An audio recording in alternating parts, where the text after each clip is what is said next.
Et avec moi sur le plateau, Florian Silnicki, expert en communication. Merci beaucoup d'être avec nous sur France Info. Atteinte à l'intimité de la vie privée et diffusion sans l'accord de la personne d'images à caractère sexuel. Ce sont donc les chefs de cette double garde à vue.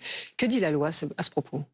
C'est très clair, ce que vous venez de citer, c'est en fait l'article 226.2.1 du Code pénal. Et cet article, il est en fait assez récent dans la législation, puisqu'il n'y a que quelques années que le dispositif répressif il a été renforcé pour faire face, au fond, à un problème majeur de société qui était ce qu'on appelait le revenge porn, avec un certain nombre d'enfants, d'ailleurs, qui avaient été concernés par la diffusion de vidéos intimes sur les réseaux sociaux. Et le dispositif répressif en France, qui est l'un des plus protecteurs d'Europe sur la vie privée, n'avait pas de pan digital en quelque sorte, et il a donc aggravé le dispositif répressif des délinquants qui diffusaient de manière manifestement illégale des vidéos qui relèvent de la sphère intime. Et c'est sévèrement puni ou pas ? C'est plutôt dans la fourchette hausse de ce qui est condamné. C'est-à-dire ? C'est-à-dire que quand on regarde ce qui se fait en Grande-Bretagne, quand on regarde ce qui se fait dans un certain nombre d'États, la France a plutôt sévèrement réprimé ces faits. Ça ne dissuade manifestement pas un certain nombre d'individus, puisqu'on constate de manière générale que les personnalités exposées médiatiquement, politiquement, mais même d'ailleurs chacun des Français aujourd'hui sont confrontés à des difficultés d'ex-compagnons qui se croient autorisés pour nuire à la crédibilité des personnes de diffuser ces vidéos intimes.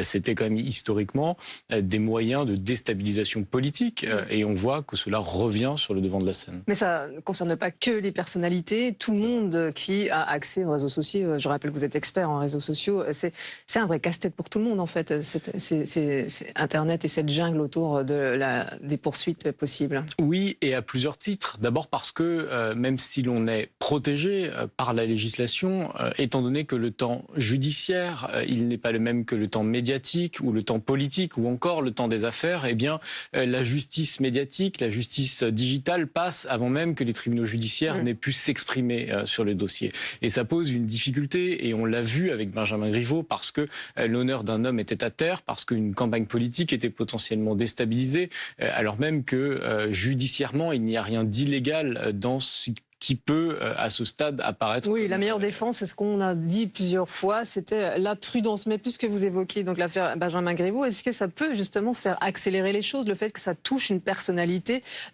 politique en France ? En tout cas, ça ne devrait pas, parce que la justice, elle ne devrait pas traiter différemment ce cas d'un autre cas. Ce qu'on sait aujourd'hui, c'est que les gardes à vue qui avaient commencé, elles ne portaient pas sur ces vidéos, mais que la garde à vue initiale, elle a été interrompue pour interroger, parce qu'elle portait sur des faits différents, pour interroger, parce qu'il l'avait revendiqué, Piotr Polowski sur la vidéo diffusée de Benjamin Griveaux. Alors on l'a vu aussi, on peut effacer son passé sur Internet, à condition quand même d'avoir les moyens, parce que c'est pas gratuit. Il y a des numéros aussi de conseils sur Internet. Est-ce que c'est le seul moyen pour obtenir justice ? Alors d'abord, il faut le dire, il y a des lignes spécifiques comme Net Écoute qui sont gratuites, qui fonctionnent très bien et qui permettent aux victimes de commencer le travail d'irréputation ou de blocage des contenus malveillants. Aider les adolescents notamment. Exactement. C'est un service qui mérite d'être connu parce qu'il fonctionne bien et que, à titre personnel, je préfère que chacun se tourne vers ce numéro plutôt qu'être totalement désespéré psychologiquement et penser au suicide comme on l'a vu de manière de plus en plus répétée chez les adolescents.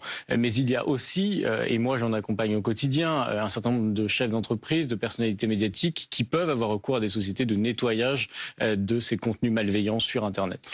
Merci beaucoup Florian Silnicki. D'ailleurs, on rappelle que toutes les informations concernant donc ce que vous disiez à l'instant est disponible sur notre site internet franceinfo.fr. Merci encore d'avoir été l'invité de France Info. L'actualité, ce sont aussi ces rafales de vent à plus de 130 km